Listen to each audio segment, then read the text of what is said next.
at what point did it click? Like, at what point did you recognize that, okay, this is the path I've chosen to take? Was it an influence you had from any of your parents, your mom or your dad?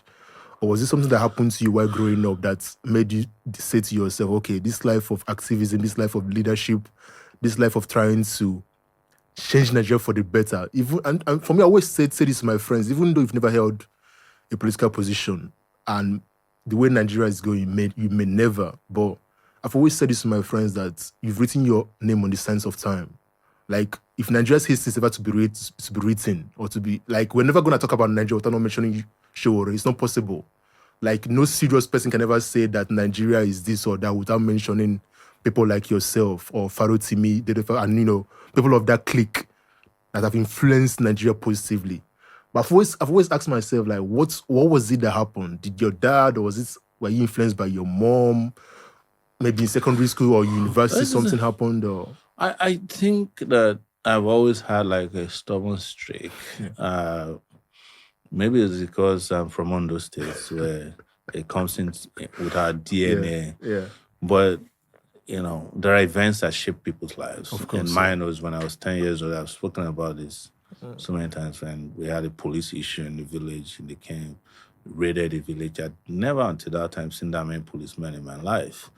It was Christmas Eve. We're preparing to have Christmas. And Christmas was the only big event annually that we had, the New Year's. So that week was our happiest week as villagers.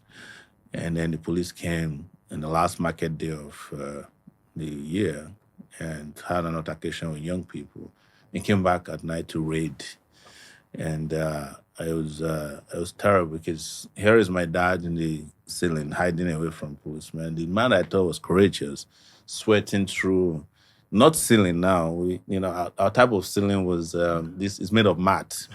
So, and then upon the whole raid, there was a lot of information about abuse, sexual harassment by the police of the young girls in the village. Some of them my cousins who were 17 years old, who really never recovered. She just died recently of stroke.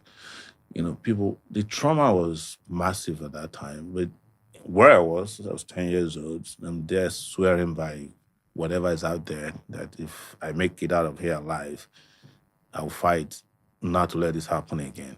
That was the promise of a 10-year-old. But those kind of promises you can make to yourself too many times, and they don't come to pass.